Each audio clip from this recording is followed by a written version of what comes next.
What's going on, y'all? Welcome to the What's Good With You podcast. I'm your boy, Chef Beans. What's good with you, Beans? If I know you, we have Nia Queen over here to the what's left. Good? What's good? What's good? What's good? Give her flowers because she's always doing amazing things, which we're going to get into all of that.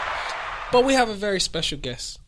Not just any guest. Boogie the Beast is what some people call him. I call him Jordan sometimes. Who would you like and how would you like for people to introduce you or call you? I mean, you left it open for, options, but you know what I'm saying? I'm Boogie the Beast, you know what I'm saying? And if we're on a client base or we're building up a relationship, my name is Jordan. Pleasure to meet you. We have a lot to talk about today, but before we get into all that good stuff, let's just tap in and see how everyone's feeling. Let's start with you, Nia. How are you feeling today? I'm feeling energized. What's the source of that energy?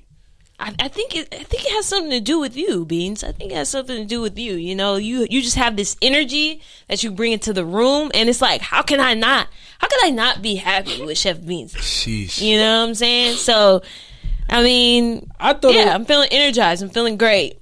I thought it was because you got a new job. I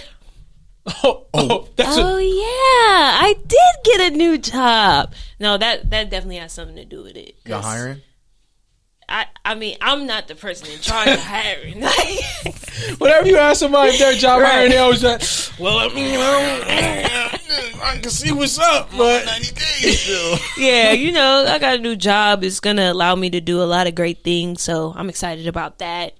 And, I'm just feeling energized. I'm feeling great. That's awesome. Jordan, how are you feeling today? I'm sorry, Boogie the Beast. Boogie, you know what I'm saying? I mean, man. I just I'm in a good space today. I'm happy. I think I'm happy. I think mostly just because the opportunity to come on and break bread, but chop it up and then have it be recorded. You get to look back on it. You know what I'm saying? So like I'm in a good space right now. God's taking care of things that I'm not supposed to, and I'm just leaving it to Him. So I'm just getting ready for some things coming up. That's great to hear, bro. I'm extremely happy to hear that. Here at What's Good With You podcast is a mental health platform where we express different conversations and internal conversations that happen that people don't always share. So I'm happy that we're all boldly here and expressing how we feel personally. Beans, how you feeling? No, I was just I was like, he was getting there. He's getting there. Personally, how I feel. If I was to say one word, how I feel, I am blessed. I'm grateful. I feel like when people say your name is in rooms that you haven't even entered yet, it's becoming more and more evident because now those doors are like, yo, we've been talking about you. Come holla at us. It's just so many different things, and it's a reflection, like we were talking about earlier, of the hard work that a lot of people don't see. Mm-hmm. And I just work very hard, and I just need to be a little more vulnerable. Can I be vulnerable with y'all? Ease up. For some reason, I don't know why people say, I don't truly know why I sometimes get a little offended when people just say that was luck or that just happened, But Who I'm like, said that? People say things like that all the time. Like, not saying they can't say good luck, but you lucky or different things like that. Some people say, maybe I am lucky. Man, I don't know how that happened. No, it's like, I feel like whenever this is something that we want to do, the challenge is in front of us, and we have the option to either accept the challenge or not accept the challenge. It just so happens that whenever it comes to things, opportunities for me to grow, I accept the challenge. So I put in the work. I talked about it on the gram the other day, the cadence to the way that I speak is a reflection of me studying other orators, like the way that they speak, their body language, different things like that, like years of work being put in. So for whatever reason, people think luck like it just happened by chance. No, it's not by chance. To put in the work. So how am I feeling? Repetition. I'm grateful that things are happening the way that they're supposed to. So Jordan, we're happy to have you up here. We're going to talk about a lot of different things today. And you didn't even tell the people what Jordan does and all that he does. Oh no. Because he does it all. Oh no, I just sell Q-tips to pharmaceutical companies. No, that's exactly what we're about to get into. So I valet cars. Yes, Jordan, Boogie, we see you on the gram all over places helping people swim. We know you have a past being in the military, different things like that. Let's get into you, Jordan. Tell us all about you. Ooh, child. Well, again, my name is Jordan Hunter. I'm originally from Phoenix, Arizona. So yes, you have now met a black man from Arizona. You know what I'm saying? From there, from the city. Still licensed, still licensed, license plate secured, respectfully. You know, and I joined the military and went into special forces as a search and rescue swimmer. Did you join the military right out of high school? No, so I did a year and a half of college, community college, and I didn't like it. I was like, man, school's not for me. I just want to get paid to swim. I have a swimming background all the way from 14 months, 15 months old, from when my parents said they got me in the water, and I started swimming competitive from 4 years old all the way through high school. Okay. Did the HBCU tour, thought I was going to go to HBCU. You know, I'm not going to name the ones, but I'm always about supporting HBCUs when I can. But unfortunately, in 2009 and 2010, there was 4 active HBCUs with swimming teams out of the 96 that were active. Oh, wow. All on the East Coast. So unfortunately at the time, nobody was going to pay for me to go cross-country full ride scholarship unless I was breaking records. So that's what made me go to community college, stay home, didn't want to take out loans, didn't like it, left, went to the military, got paid to swim, used to do search and rescue swimming, where I flew in helicopters. And yeah, we did, you know, humanitarian aid, first aid, logistics support, you know, narcotics, you know, whatever people do on Call of Duty, basically. Oh, wow. So you got to jump so out of you was helicopter doing that in real life. Yeah. and jump down in the water and dive? Yeah. So we used to get dropped in the water if it was like a jet that popped off. You know, if a boat, you know, like narcotics takedown and things like that. We work with Coast Guard. Back when President Biden was Vice President Biden, I was a part of one of his convoy escorts. Okay. You know what I'm saying? Things like that. So, I mean, I've done a lot. I've been thankful to see the world and not have to pay for it. You know what I'm saying? In places that I didn't think I ever wanted to go, and it opened up my mind to be open to do things that I never thought I wanted to. Right. All because of what I love to do, and that was swimming. That's awesome. And you be modeling too, right? I try. You know what I'm saying? I try. You know what I'm saying? Model, act. Look, bro, we go. I be trying. We gonna get into all of that. What can he not do? It's just like, come on now. Get Rihanna to message me back, but it's all good. You know what I'm saying? We rebranding right now. Rihanna, if you are watching this, because you are, it's no longer about loving you. I'm going to teach your young boy how to swim one day. I hope you understand that. That's an affirmation. That's manifestation. Right. Let's may the powers that be work the way that they work. I'm telling you, good measures pressed down. Keep paying your tithes. But anyways, yeah. So yeah. So, bro, so what we gonna get into? Like I was saying earlier, it's a mental health podcast. You know, we like to have those conversations that people don't always have openly or on different platforms. So we know you have a past in the military, different things like that. And one article that I read recently talked about how about 83% of people from the year of 2001 after 9/11 till now have suffered from PTSD after leaving the military or during the military. What's your experience with PTSD, and do you have certain like former like military like peers who suffer from it? Yeah, man. Again, I appreciate, you know, the narrative opening up on more and more platforms, talking about it. One thing I also want to say that a lot of people do get diagnosed in the military with PTSD, but a lot of people coming into the military already had PTSD. Oh, you know what I'm saying? Especially from neighborhoods and communities and, Right. and you know, the inner city. You know what I'm saying? If you grew up hearing, you know, fireworks go off or guns go off all the time, and then you go to the military, it's just now multiplied. It's just it's like a multiplied effect, because now it's like, oh yeah, like they're shooting, or like, you know, you knew what to do, like sit on the floor or whatever it may be, or like, oh yeah, don't go to this park after nighttime. Now it's, hey, we're gonna send you to another country, people might be shooting at you, or there's a bomb, you know what I'm saying? So there are incidences where, and it's not all gun related, but incidences where you come into the military with PTSD.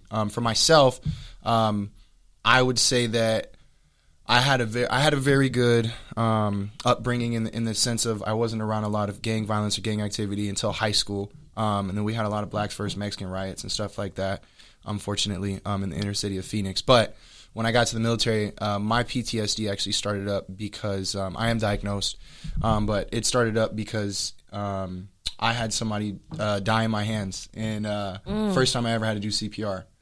And I mean, I just barely remember the lady's name, was at a 4th of July event, and yeah, she just passed out, and everybody kind of just looking around. And I'm going to school for this at the time, like literally in school as a student to become a search and rescue swimmer. Just finished first aid medical probably like 2 weeks prior. Here I am giving CPR. And so before you even got into the military, this happened. So I got in the military 2012, and then this happened the summer of 13. Oh, okay. So so I was but I was in school in the military. So it was, God's crazy. Like, I left school because I was tired of it, and then my first 2 years of military were all about learning and being back in the schoolhouse. Right. So so that happened to me, and I mean, it just haunted me for a long time because I was just like, man, like, what else could I have done? You know what I'm saying? Right. Like, I thought everything was on me, like, because I was the only person that knew CPR in this room of 15 or so black people, you know what I'm saying? Like, black family. Paramedics came, they took her, and then they told us that she had passed away, even prior to, them getting there and taking her to the hospital. So that was just 2013, and then I got out 2018, and I want to say crazy enough, actually, long live Nipsey, but the day that Nipsey had got shot, that morning, I had another incident where one of my coworkers, while I was working in a pool atmosphere, had a seizure and fell to the bottom of the pool. And we went and grabbed her and pulled her out, and then we started doing CPR. Same thing in my mind was, I don't know if she's gonna make it or not. Oh my God, I was a part of this. Like, and I hate to say it like this, but like, am I going 0 for 2 or am I gonna go 1 for 2? And they sent us home, and I remember I called one of our mutual friends, Dr. Ellis, talked to her on the phone because I couldn't drive. I was in shock. Went home, took a nap, woke up, found out she was alive, found out Nipsey had got shot. You know what I'm saying? So it's just like the survivor's remorse, where it's just like, what am like why me? You know what I'm saying? Like a lot of instances where I'm like, man, like I used to do some wild stuff for my job, flying and being in certain atmospheres and doing certain things, and I'm just like, why me? I'm getting survivor's remorse off PTSD. Like why me? Like why has nobody ever had to do this to me? Why am I the one that has to be here? Like, just being hyper vigilant. Like, if somebody drops their groceries, like, I have to go run to help them. Like, why? So that's like the background of where my mind is, and it's still growing. You know what I'm saying? But that's where I'm at right now with it. Going to therapy actively, and just trying to get to the bottom of the root of it, because again, the military was just the amplifier, but the root has always been there. Right. So you were in the military for 6 years, right? Mm-hmm. So did you get out of the military because of what you were going through, or do you feel like it was just your time was up and you needed to move on? Yeah, that's a good question. It was sort of a mix. 2017, I went on deployment in 2016. Again, like I was saying, saw half the world. Came back 2017. I knew it was getting ready to be time for me to either re-enlist and do another 4 years, or it was time for me to get out. And so I started praying to God, like, God, what am I supposed to do, man? Like, I just want to get to LA, and I just want to act. Like, I'm tired of flying. Like, you know what I'm saying? Like, I was going through it. And I'll never forget. I don't know the month or the day when it was, but he was like, if you trust me, you'll get out. And I heard it. Loud and clear. If you trust me, you'll get out. And at that time, again, like, we were getting ready to go back on deployment. And so I was like, man, I ain't going on another deployment. And this time, we were in Southeast Asia for my first deployment. This deployment, we were getting ready to go to the Middle East.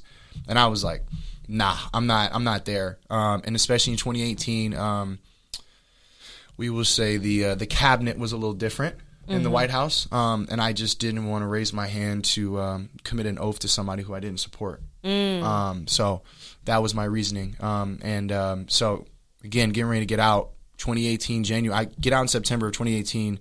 February or March of 2018, one of my friends, whom is from Arizona with me, in my squadron with me, another rescue swimmer with me, commits suicide because of some at-home stuff. And again, it just threw me for a whirlwind, and I was like, I have to get out. Like, I have to get out now. I don't want to be around guns like that anymore. Like, I don't want to be around this stress level. And I just totally committed. I blanked out from military, and I was just focusing on like getting me out and like moving myself to things that I wanted to do while I still had time to do it. Yeah, I see a lot of like veterans like that struggle with mental health, and I'm wondering, like, when you got help, like after the fact, do you feel like the military helped you with that, or you had to just do it all on your own? Because I see a lot of like homeless vets, and you know, they have the VA that's supposed to help you guys and different things like that, but I just feel like sometimes you guys aren't getting the services that you need. A lot of times that's at least like communicated, because I feel the same way as far as like having conversation, you know, especially working in Skid Row with different people who said I'm a military vet, different things like that. But I feel like on one end, I don't know, like, how do you feel before I say what I'm about to say? Yeah, so to go off of what you were saying, I feel like the resources are there, but sometimes there's so many vets that it's like there's only so many institutions in LA that will even help at the time. Like, if you're a blessing of military, right, is you do get access to the VA for the rest of your life as long as you were honorably discharged, which I was, thank God. So yes, I do have that institution, but if I go in right now and was like, dang man, like my head hurts, you know, they're gonna, you know, they'll admit me or whatever like that. But if I'm like, yo, like something from my military background, like my elbow or something like that, you know, I need an X-ray. It might take 6 to 8 weeks to be seen. So like, you know, to get a therapy session started, you have to get an appointment to get a consultation, which might take 2 to 3 weeks. From there, then they're gonna be like, okay, these are the 2 or 3 tracks or paths that we think you should take with a psychologist or a psychiatrist or a shrink or whatever it may be. To get to them, then to get on their schedule, you might be another 6 weeks out. So, I mean, it's just like, how much can you handle and sustain prior? Right. And then to answer your question and going off of that, I think that one thing that I can only speak for myself about is I'm thankful that I didn't have any addictions. Right. Or super coping mechanisms where when I was stressed and all that stuff, I didn't go drink or you know, gamble or fight or you know, admit to violence and things like that. So I'm thankful that you know, I'm personally level-headed enough to like maintain my cognitive or like mental. I feel like a lot of veterans that get out there, unfortunately, it's a coping mechanism that just grows and grows until you can't support it anymore. Right. You know, and then they go out to the street. You know what I'm saying? I've met veterans that said that they make more money being homeless than to pay rent. And that just becomes their mindset because, you know, you've been sleeping in a tent for 10 years over on deployment or going and doing exercises. Now I'm getting out, like, I'm just going to go sleep I can go sleep on the streets. You know, like that's the mindset of it a lot. So if that answered. No, it answers it perfectly because I've read some books, seen some documentaries, and just trying to, I know it's completely different seeing than actually being in it. Mm-hmm. So, like you said, the PTSD, you hit it on the nose when you said the PTSD that existed before the military. Because a lot of us, especially thinking about growing up in like inner cities, those sounds and things that we hear that we react to or that we don't react to. Yeah. Or that our reaction is this is the norm. Going to a place where it is the 4th of July every day only amplifies that. And it plays out when you're trying to come back and operate in this society now as a norm to where you're scrambled eggs up top. Yeah. You know what I mean? So we want to say thank you for your services for the country and everything like that. Like let's not shy away from that and just know that there's always a lot of different things going on, but there's resources out there for people who are just randomly floating, whether that's through Google. And I'm sure there's hotlines for people to tap into. Hopefully there's a way to just nurture that aspect of the country that a lot of people don't always talk about. It kind of reminds me of the movie Antoine Fisher, right? Because he was, you know, he had been molested, he was in foster care, and he had a lot of PTSD coming in to the Navy, and he just used to fight. He just used to fight all the time, and he didn't know what it was. But you know, Denzel Washington was his therapist and helped him. Shout out to the Navy. You know what I'm saying? Yeah, like as you're talking, like I'm thinking about the movie and making those connections. Like, dang, that is really real. Yeah. You know, but I mean, think about it, right? Like if we were all outside in this parking lot and chopping it up, and then we see my man just take off running. We're not asking questions. We're running. Right. That's your mind conditioned to just go and don't ask questions. Like that's a thing. Like if we hear a trunk slam or a door slam or you know, a glass crack in a restaurant, our necks snap. Right. You know what I'm saying? Like, we all fight, at least I do, like, we all fight for our backs to be to a wall so we can see the door in a restaurant. Yeah. Like, these are all forms of not just, oh, I got PTSD, but these are all forms of a recipe that could give you hypervigilante, that can give you anxiety, that can give you stress, that can, you know, jack up your heart rates, lower your heart rates, and things like this. So, I mean, there's so many different ways to look into that and see it. And a lot of war movies do pay tribute to it, you know, and raise the awareness of it, you know, and it's not just like, oh, that's really good for the movie, but it's like, no, like, there's really people dealing These with are this. things that's happening on the daily. Yeah. Like, seriously. Right. I wanted to ask, do they give you guys any like mental health support while you're in the military? Like, do they check on you, like, to see what's going on? Like, what is that like? I would say, are the resources there? Yes. But at the time, if you went, did you get looked at like you were weak? Yes. My job at the time, again, it's considered one of the special forces. It's not the Navy SEALs, which is like the cream de la cream, and then you have like the SWIC, which is another special.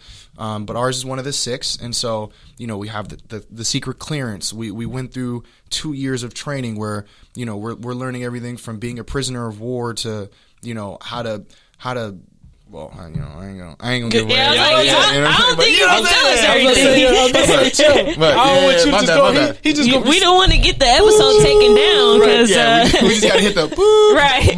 But you know what I'm saying? Like, the first 2 years of just schooling is just like, everything is like, you've done so much, and like the nutrition rate's like 78% of my rate. Like 78% of people that go to boot camp are not going to make it to the fleet. You know what I'm saying? Then you just become what's called needs of the Navy. So you become a janitor. You become like, you're scraping the side of a ship, like, if you fail out. So like, when I made it, I was like, I'm doing whatever it takes to stay here. You know what I'm saying? So, you know, it was like, oh, if you're sick, like, I worked with 34 other men.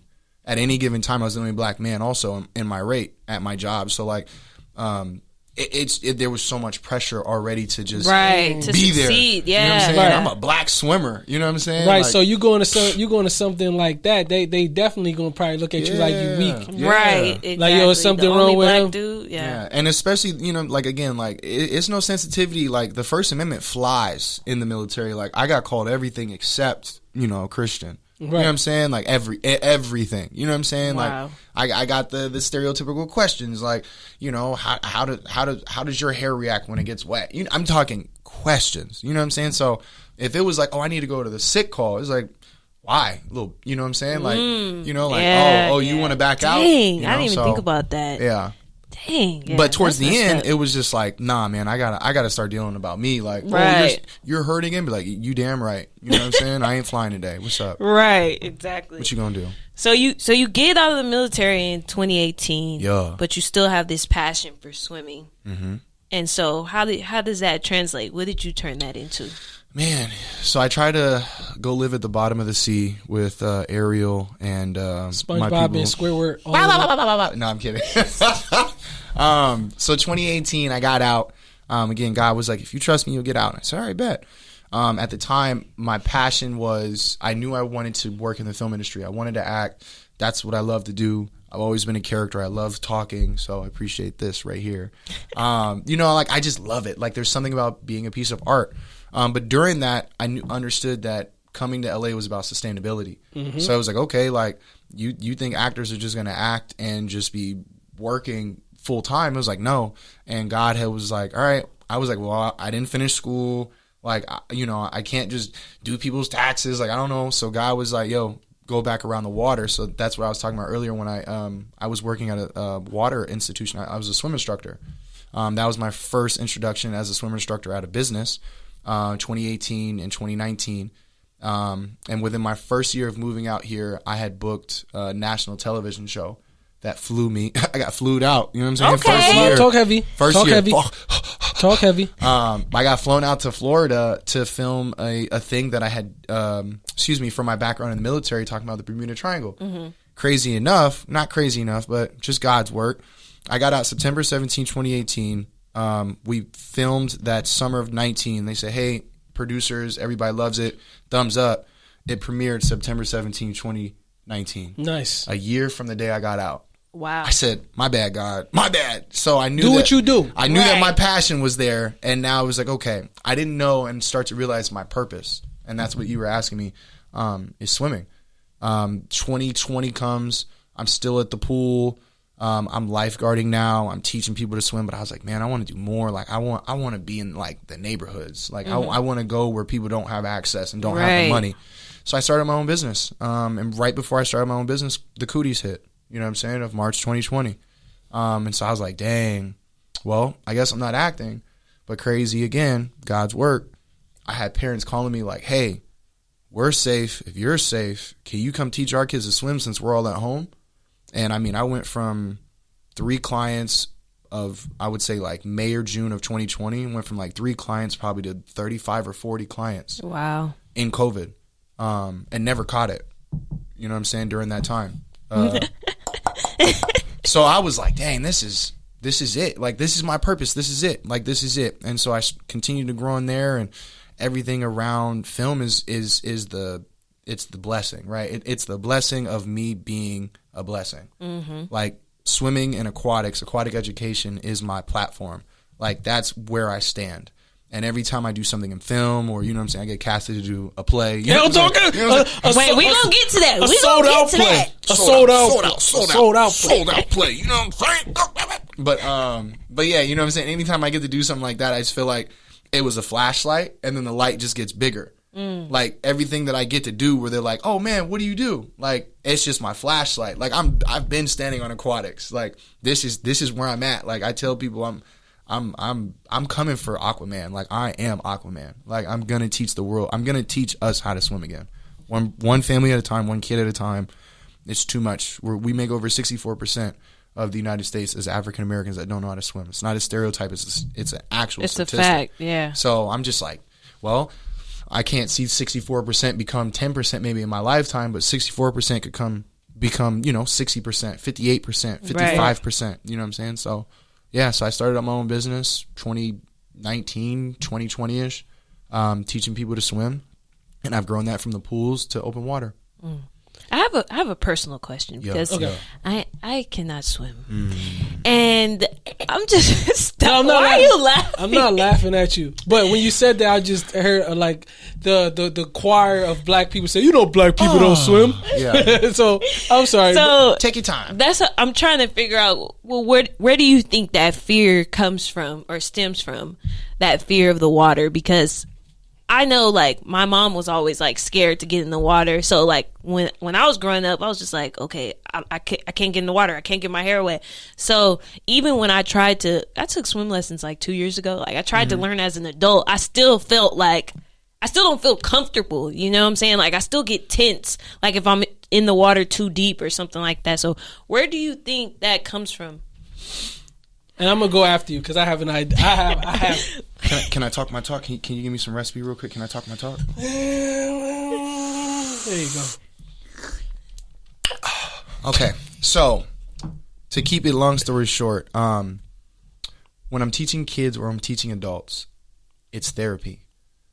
You're coming into it again with a pre-notion of like, I can't do something. Almost like on a car, there's a governor. All we have to do is get you in the water. And I'm not teaching you anything new. Your body knows all of the muscle dynamic movements in the water as we do when we walk on land. Example, you walk like this, right? The only difference is when you get in the water, I'm turning you this way on a different axis, and now you're walking. And now you're kicking, which means you're moving. Mm-hmm. We just got to get the mind to understand that it's safe and okay. So when you were saying it about your mom, right? That's generational. If mom says you can't do something, that's in your mind now because you didn't just hear it once. You heard it for almost half of a life. And as a black woman, hair is a very important thing for us. Yeah. And skin is a very important thing for us. And as a black man, if you come to school ashy, you're getting cooked, roasted. So this all becomes different pieces and things in our minds that say we can't do something that builds up. And all I'm doing now is when I'm getting mainly adults in the water, because kids, they don't know yet. Right. Because their imagination is still full. Right. Like they don't have a roof or a ceiling. Like they know their boundary rooms, but they don't know how high they can go. For adults, we know our ceiling. Like you said, like if I can't see the bottom, I'm definitely not getting in there because I don't know what's in there. You know what I'm saying? So a lot of times it's just generational. It's generational trauma. It's generational fears. And it's, I'm not going to ask your age, but you have 20 plus years where I'm 26. 26? Okay. So yeah, so you have 26, we're going to say 25 and a half right now because we can still make it happen in this year. But like 25 years of you saying no. And here I am trying to break it, you know what I'm saying, in 3 months and in 4 months. And I've had successes on first day. Sometimes I've been with kids that it takes 3 years because your nervous system is a fight or flight. So the only time you lay down is to go to sleep or to lay in a bed.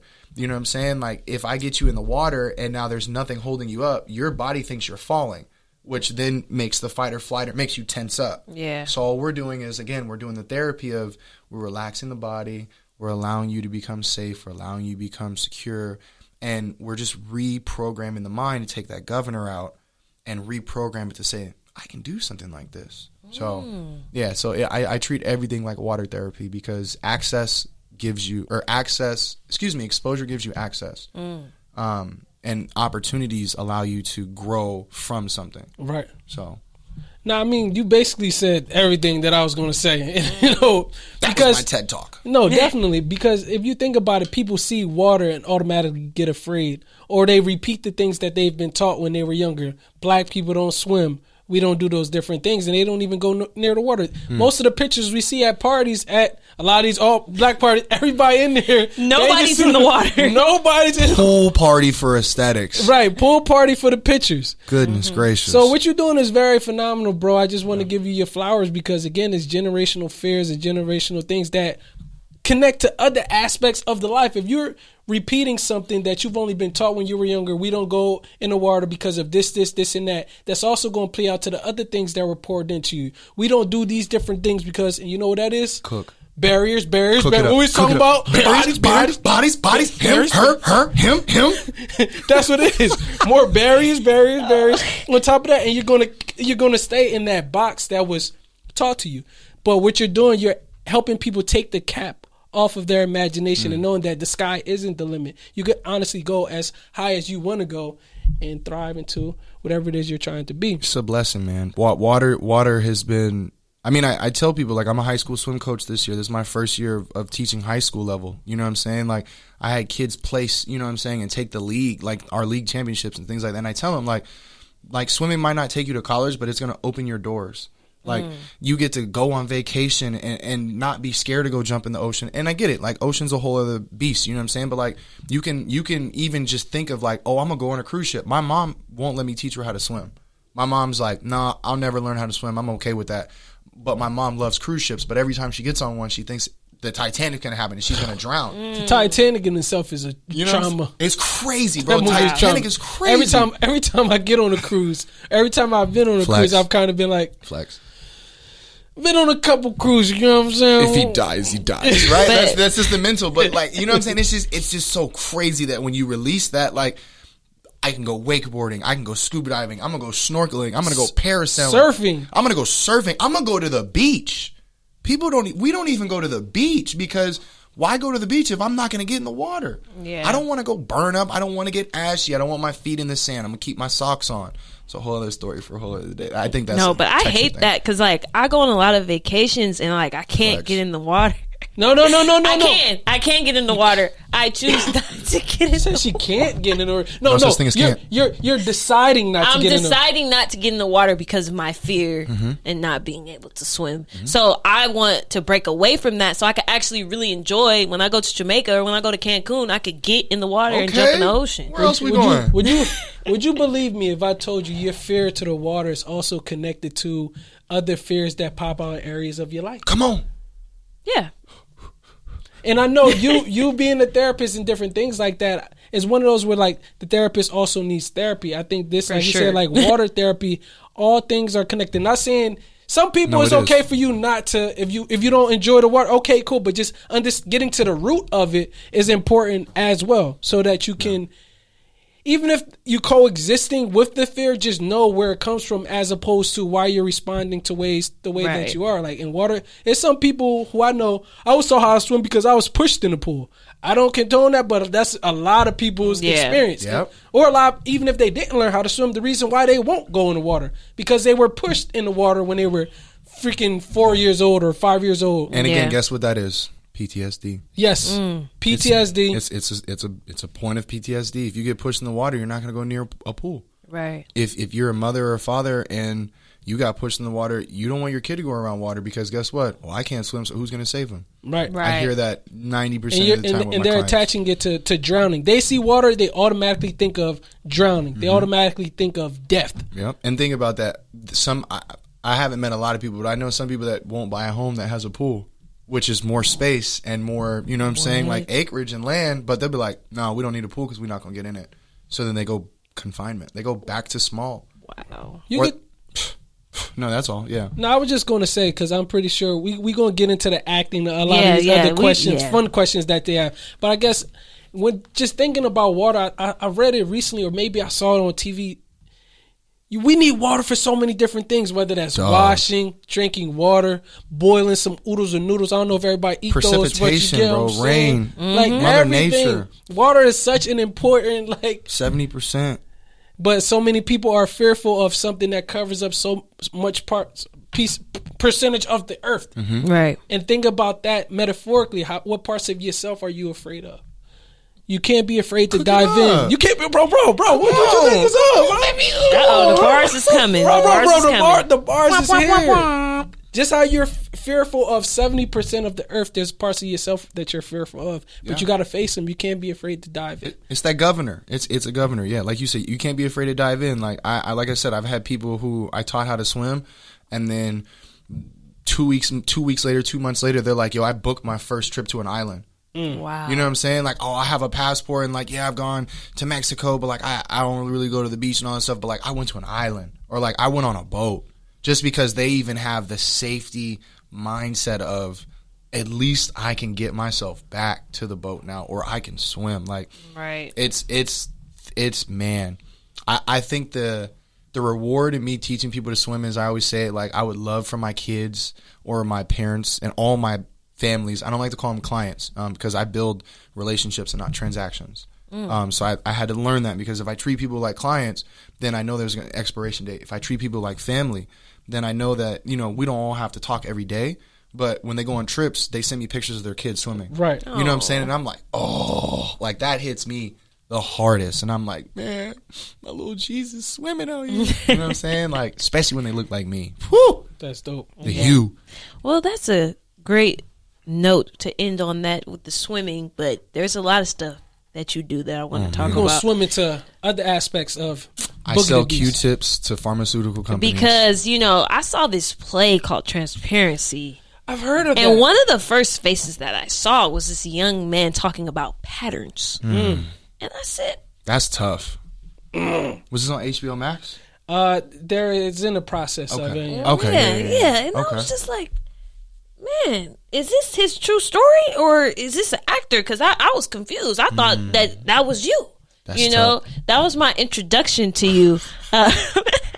So that's a great introduction. So let's get into that, because outside of like swimming, we talk about passion versus purpose, different things like that. But you do a lot of different things, whether it's service or like your ability to get on platforms and express yourself however you want to express yourself. Like, what do you think planted that seed for you wanting to be an actor, a thespian, a performer, this thing that drives you, one of the things that drive you? I think when I was younger, I would watch Will Smith and I would be like, this is the greatest human at the time walking the earth. Not an idol, but like, I saw him do voiceover. I saw him do comedy. I saw him rap. I saw him do action films. I saw him do sci-fi. I saw him do things sacrificially in films for his son. You know what I'm saying? Like, just movies where I'm like, oh, this is crazy work. Like, he's just crazy. He's just undeniable. As I grew up, I started to learn that it wasn't just him. It was, I just love to be a part of people's artwork. Right. Like, somebody was like, that's our guy. Like, that's him. Like when I walk into an audition and they're like, that's who we want for this commercial, or that's who we want playing the mailman, or that's who we want playing the paramedic. And for me to hear my name get called, right, whether it's one line, whether it's no lines, whether it's the principal role, like I'm like, yo, I'm forever in their artwork. Like I am a part of their artwork. And I was like, that's the coldest thing to me about the industry that we work that we work in. You know what I'm saying? Even just being a guest on the podcast, like that's who we want for this episode. Like we're gonna spend time, intentional time, and we're gonna interview him, and we're gonna learn something. We're all gonna do something together. We're all gonna share these laughs. Like that is like.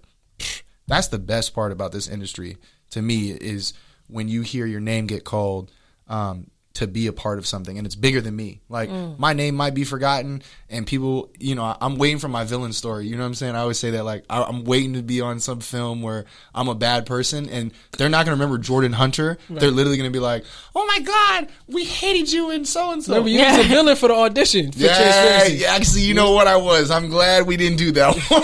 I was a villain for a second. Whew, we wouldn't have made it out of that play alive. But yeah. Wait, but yeah. I'm sorry. How did y'all meet each other? Oh man, you want this one, or you want to just ping pack before? Yeah, let's ping pack. Was it at Nita's workout?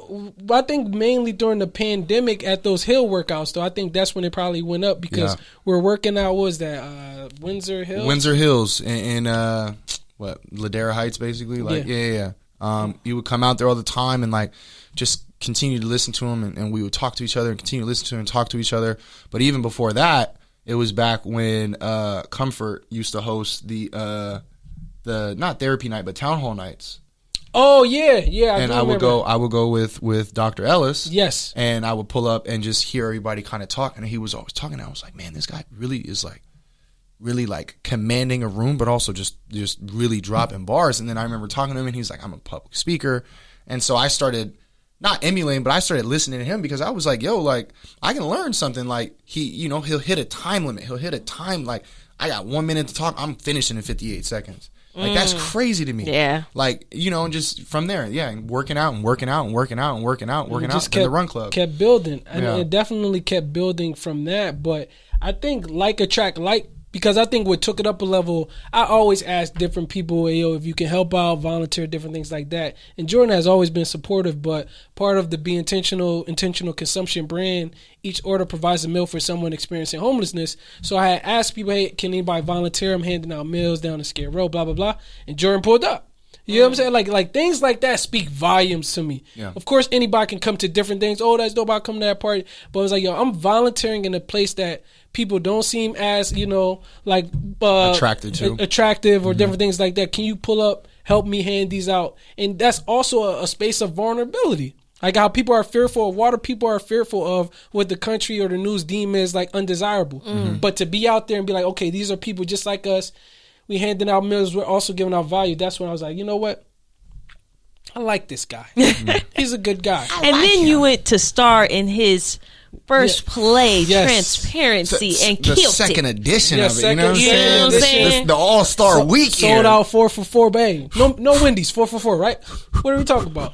So even that was a blessing, like that casting process, because I believe in supporting a friend, like us supporting each other. I'm not saying I'm just going to give you something. You definitely going to earn it, but you earned that, and I'm grateful that your family was able to come out to see the passion that you wanted to, because here's the thing, a lot of people don't notice as transplants, when we leave our hometowns, whatever, to tell our family what we're going to do or what we think we're going to do. Talk to them. It doesn't always go that way, number one. Talk and to number them. two, it's hard explaining it to people who don't know what you're talking about because they've never, that's some movie stuff. Right. Like, think about it. I'm leaving my hometown to move to LA. I really like acting, different thing, but I'm going out there like, if you come from a supportive family, we support you. But okay, and then when you're out there, you're trying to show them the results of why you moved out there. Like, no, like, it's not just going to happen overnight. Well, I'm seeing Michael B. Jordan. Why you not next time? It's like, it doesn't really happen. Are you working at Tyler Perry Studios yet? Like, everybody wants you to go work at Tyler. Right, they think as soon as you move to LA, you're supposed to just be right next to Issa. Or that's it. It's so much that goes in between there. So it's like, I connect with people on the transplant level. Come on now. Also, the creative level. Also, regardless to society's matrix or parameters that they tell you got to operate in, you're going a radical route. I connect with that. So to be in a space to know that people have also blessed me with opportunities, how can I bless other people with opportunities to the things that they also want to show their family? Like, I am working, I am doing things regardless to whatever you say. Oh, it doesn't bother me. It does. Like, there's a little voice inside of you like, am I moving at the rate that I feel like I'm supposed to? Yeah, I'm doing good, but what? I get it, but it's all those different things. So to see the results, back to what I was saying, how I feel today, I feel great because it's like a result of the hard work that a lot of people don't see behind closed doors. So we're all connecting based off of us taking the radical route. You didn't have to start a podcast. Back to those decisions on the table. You chose to because you're like, I'm trying to get inside the mind of people with mental health, boom, boom, boom. And that's part of why we're all here. If I never decided to move out west, we wouldn't be having this conversation. And I wouldn't have been sitting here. Exactly. Right. Like, think about it. So all of us being brave is a result of these type of things. And yeah, I'm just extremely grateful. I got a question for Jordan, but I'm gonna save it to the end. Let's stay here. Oh, you gonna save it to the end? Save it to the end because I like where we at, and I'm pretty sure you have yeah. So a little birdie told me that you have an interesting process on how you get into character for your roles. Ooh, really? And so I really want to know, like, what was that process for Patterns? Because I don't know, was it did the character have a name or it was just Patterns? His name was Jay. Yeah. Jay. His name was Jay. Jay. God, I hate birdies, man. This is why I like living in the city. So I believe, one of my first coaches out here is an active actor, and I mean he's been in it for 2-3 decades. Disney Channel guy, love him to death, but he's a huge method actor. And one of the first things he ever told me in class is, if you get in front of a camera and you act, you're already wrong. You have to be in the scene. And so he said, whatever it takes to get there, go there. So first 6 months of me out here, like, you know, I was like, I could kind of get with this because when I was auditioning, just to put it in perspective of Patterns, I had to drink. So he was like, okay, we're going to give you some applesauce or apple juice. You know what I'm saying? It's going to look like, and I was like, nah. And I had a little, you know what I'm saying? I'm a tequila drinker. So put a little tequila in there. You know what I'm saying? So I put tequila inside my actual drink on play day, but I did it for the audition also because I wanted to make sure I knew how to maintain and control it. So then when I got on, cause I wouldn't be just slurred and then going out there and now I'm like, oh, and I'm like, we're going to get to the order of who went first and that process. But full of surprises. I drank, you know what I'm saying? And, you know, and I did my audition and he was like, okay, do this again. So I did my audition again. And then everything from there was like, okay, I got there. Before the play, I had like one or like a little bit, you know what I'm saying? I was like, okay, I'm good. And then while I was on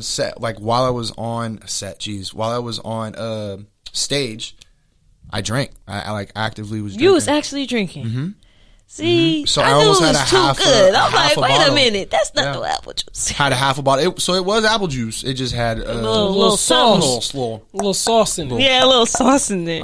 But yeah, so I just feel like if I'm gonna be talking about patterns and I can connect the emotional side of patterns and what that represented for me with, you know, women in relationships, then even though I don't have a pattern of bad drinking, I can add this to this because that's a factor that factors into this. You know what I'm saying? And then again, I was able to put that into friends that I knew in the military who drank their patterns. So I was sitting at a table technically with her, but I was thinking of the guys that I know when we went to happy hour after a long week. And I mean, I drank, but like they were pounding more than like double me. Right. And so I'm like, oh, I'm just drinking with my friends. You know, I was like, I'm doing this for them right now. That was my mentality of like, oh, I'm doing this for them. Like, I'm drinking, but like, he just told me to take shots and make sure the bottle's empty. So, I mean, I probably had first night, probably like 3 or 4 half glasses. And then second night I got through 3. No, excuse me, the other way around. Cause I didn't finish the first night. And then the second night I finished it all the way through. But yeah. Wow. So you really like dive in. I be in it. You really dive in. Mm-hmm. And I always wanted to ask an actor this question. Do you think that when you get into character, does it help you get in tune with your emotions, or is it an escape from what you're currently dealing with? Ooh. I'm going to say both. Honestly, when I think about that, like, it helps you discover what the root is of why this character is acting like this, and then you have to become that character. So then, like, for instance, a lot of the, and I'm thankful for this. Please, if any casting directors are hearing this, I'm thankful.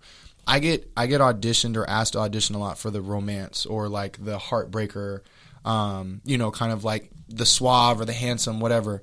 And so a lot of times I'm dealing with relationship trauma. I'm dealing with heartbreaks. I'm dealing with getting cheated on. I don't like to do with like domestic violence and things like that, but I have auditioned for one or two. And so it's like, I don't know what they're feeling in that. Right. But I'm trying to get there. So then I'll watch films or I'll listen to songs and things like that. And then I'll try to connect it with hearing like testimonies, or I'll go listen to a YouTube or podcast. And I'm like, dang, that really hurts. Like, and so I try to connect there. And so I'm not escaping from the domestic, but I'm also trying to bring it to light, if that makes sense, in the character. So like if we had a love interest in an audition or something like that, like even though I might not have love interest for you in real life, you know what I'm saying? You're attractive. You know what I'm saying? You know what I'm saying? But anyways, you know what I'm saying? Like I have to make it seem so real that even I believe that it's real now. And then you just have to, break it. You know what I'm saying? Because I don't want viewers, but more than anything, I don't want the artist who wrote this to make it feel like we're acting. You know what I'm saying? Yeah. And sometimes you can get lost in the sauce now. You can get lost. You know what I'm saying? What movie is that? Lady Gaga and what was A Star Is Born. She was engaged. She was engaged to her fiance at the time, and she had to go to marriage counseling. Right after the film was over, because she fell in love with Bradley Cooper. That's who it was. She fell in love with Bradley Cooper. I see that a lot in movies. Michael B. Jordan, right? Black Panther. You know what I'm saying? He had to go. He went to therapy afterwards because of his radical. You know what I'm saying? Rest in peace, Heath Ledger, the Joker. You know what I'm saying? Like, there's people that will go all the way. Yeah. And I was even thinking about Heath Ledger with the Joker, like him going like that psychotic and then overdosing. So that's also something that should be like managed, you know what I mean? As far as like still have a control over your temperament when it comes to you doing certain things like that. Yeah. And you got to do it with balance. Like, you know what I'm saying? Like when the budget's there, like going to therapy and things like that. Like being able to turn it on and turn it off. Like even in Us, Jordan Peele said that they filmed half the production, in costume the whole time. Like when they were the people from the underworld, like they filmed that half like weeks at a time. So you think about, you're coming to work every day, lights off, and you're just in this twisted red stuff, and you're just in a dark headspace for weeks, and then turn the lights on, and now you have to be on the other side and be the cheerful family, but still, you know what I'm saying? No, like crazy, but I love it. I just that to me is, whew. So you got to be really aware of yourself and know that it has to be a balance, because it sounds like you could get lost in it. Sauce. Yeah. Beans, why you didn't answer that? You actor too. Why you didn't answer that? I was letting Jordan go first. I mean, my experience when it comes to like acting and jumping into these different roles, or even like writing, for example, because people ask me all the time, how can you write about domestic violence or write from a woman's perspective and different things like that? But I put myself in the shoes of the person and think like, if I was in this situation, how would I go about doing this? Like, and then like the poetic side of me nuances it the way that it does, but that's how I take it. But a lot of times I'm just like, I psychoanalyze people. So if it's not a person I created in my head, I think about people in my life who may be in that situation. Like, okay, I might not have ever been in a domestic violence situation, but I do know people close to me who have. Right. So let me try to create a story around that, and then I just go off of the story and dive in. That's usually my approach. But there's just so much that goes into joining, like, becoming these characters, even when it comes down to articulation. Like, I had to realize, because people have been telling me, yo, voice over this, blah, blah, blah, blah, blah, blah, and trying to read certain things, I realized from the East Coast or from Jersey, we slur a lot of our words. Like, we talk like, you know what I'm saying? Like, yo, I'm about to go, yeah, you feel me? When it comes to reading certain things, like, oh, shoot, so here I am, freaking a pen in my mouth trying to say freaking unique New York 1,000 times, trying to sharp unique New York. Like, yo, that shit hurt. But I say all that to say there's a lot that goes into different like passion projects and things like that. I don't know if I'm like pivoting or going back a little bit, I just have a question before I forget it for Jordan though. So you spoke about being the rescue, you know, like the person, like you wasn't able to do something, or you took full responsibility for something at a time, and then being in LA, you said you enjoy being like that guy. That's the guy that I want. Do you feel as though there's something connected? And I don't know if I'm going too deep, but I'm just asking, like, do you feel as though there's something connected to childhood to where you feel as though you always have to be the superhero? Absolutely. Absolutely. Do you think I knew it was coming. Because I'm just like, because I'm listening to it. It's always like I want to be like that guy. I want to be the guy to teach everybody how to swim. The guy in the big pit of like actors who audition. Hey, I'm the guy. Or even a situation like you said, like in high school, always being like this gregarious, well loved person. Great word choice. Yeah, bro. Come on. 10 words. Like, why do you feel as though like you always feel like you have to be the superhero? No, that's a great question. While I'm still like trying to discover all of it, you're like discover it. I feel like a lot of it just comes from I'm an only child. You know, and like for me, like there is nobody else who can mess up and take the fall, or you know what I'm saying. Like for me, I have older parents, like really older parents, and so for me, like I want to do everything I can while they're still on this earth, and so anytime I do something wrong, I'm like, oh my gosh, am I taking away like... It's amplified. Yeah, it's amplified. Right. Like one of my biggest things, I just turned 30 in January, and you know what I'm saying? Like I ain't got no ring, which means I'm not having no kids. And so for me, every time I have a failed relationship or something like that, or if I take somebody out and then it just doesn't work out, I freak out like, oh my gosh, like, oh, my parents gonna be at my wedding. Like that's where my mind instantly goes. You know what I'm saying? So it's a huge fear of mine. So when I think about like, if I see somebody struggling to open the door or get all their groceries, I'm like, oh my gosh, if somebody doesn't help them, like they might have this mentality for the rest of the day, like nobody cares about me. Right. So then it just becomes this connection piece, and you know, I want to teach everybody to swim, and I hate failing. I hate it. I hate failing. If I really want to do something, like I'm gonna do it. Like, got into triathlons because I needed a bigger endurance push. Like, you can't tell me I'm not gonna not do it. You know what I'm saying? Like, I got into open water swimming because nobody else looked like me doing it. Like, you can't tell me I'm not gonna be good at this because I'm committing to it. So when I think about, you know, why is the heroism or the super, like not super vigilante, but like the super addictive, like I want to help everybody. I just feel like it comes from, if not me, then who?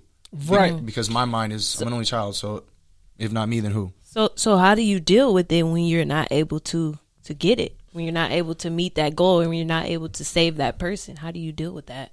Yeah, I think that's just something that I've still been trying to learn day by day. I think it's just it's a daily step, like just learning how to give myself grace, just praying over it. You know what I'm saying? Because I can't be perfect in everything I touch.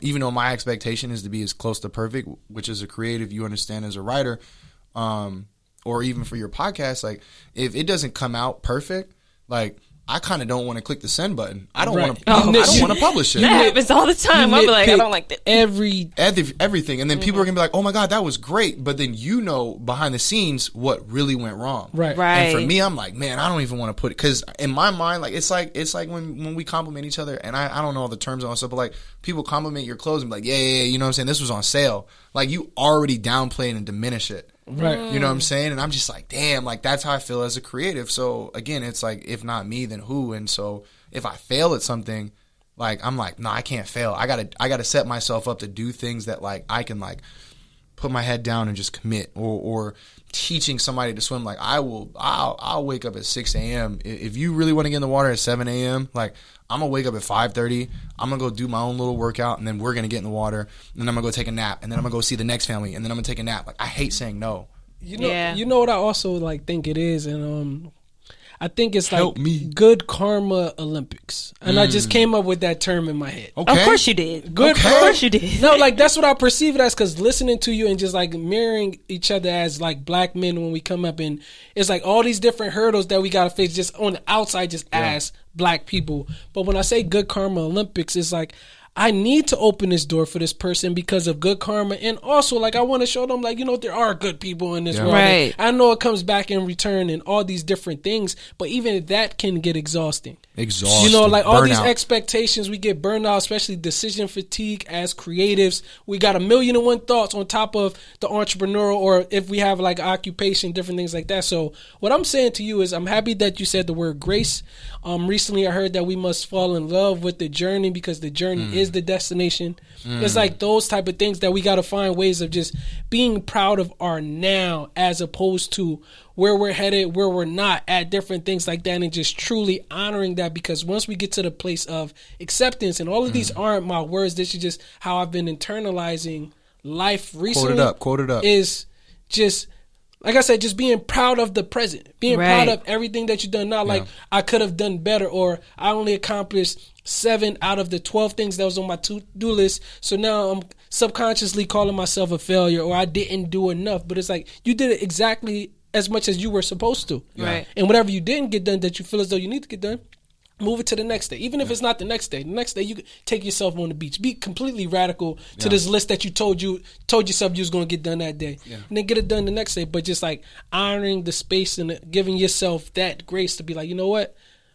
I did the best that I can, and I'll just continue to progress. Show up for in myself. that way. Yes. You got to show up for yourself every day. And I've learned Beans that. Beans really lives that, because he'll check for me sure. and be like, Nia, didn't you do this? Why are you not talking about this? I'm like, oh dang, I forgot. Like I downplay myself a lot in certain things, and Beans has to remind me, like, no, like you did good. Like this is good. Yeah. This is great. Like when we won that the money from the podcast contest, I was like, it's only this much. He was like, but that's still a thing. Like, why are you downplaying it? So he does a good job of that. But I can relate to you as far as like the hero thing, like being a children's therapist. It's like I want to save everybody, and I feel that same thing. Like when I'm not able to get through to that child or that family, like I feel that like sense of failure. Like, dang, like what's gonna happen to them because I didn't help them out of their depression? What's gonna happen? So, like you said, you have to give yourself grace, and that's what I had to learn, because if I approach every situation like that, like I get burnt out real quick. Yeah. And I have to be like, you know what, Nia,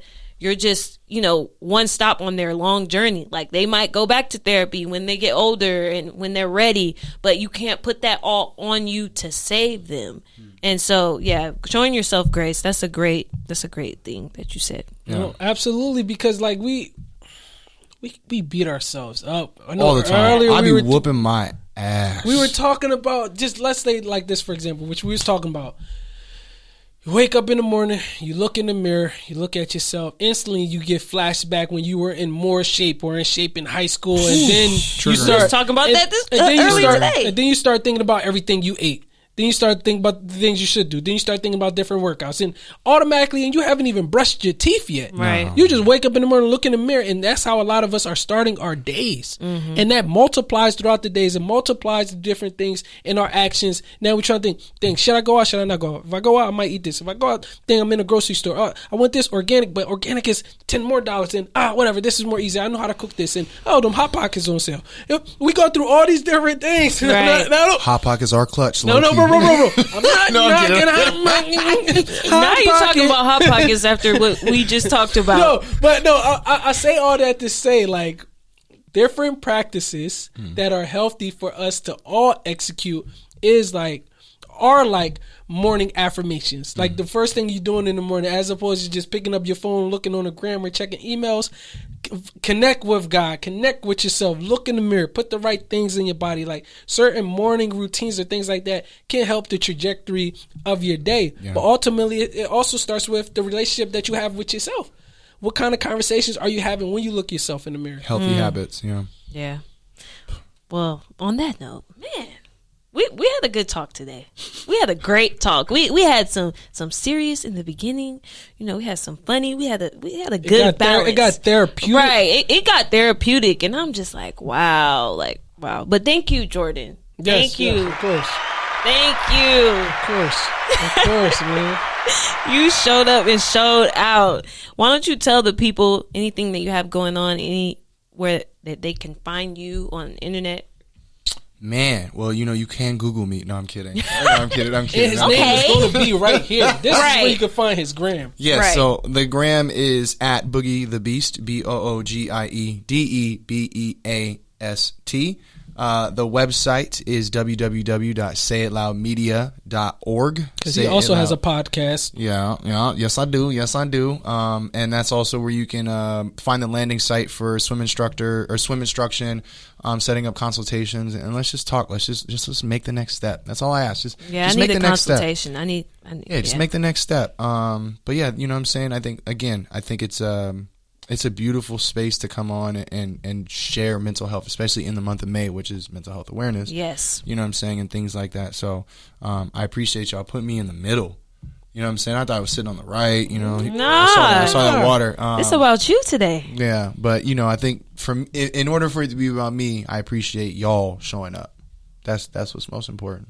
Thank you. Muy importante. Yes. Thank you. Well, it has been another lovely episode of What's Good With You. Make sure you follow us on Instagram at _What's Good With You, and leave a comment on our YouTube page. Leave some reviews. We need some reviews, y'all. We need some reviews.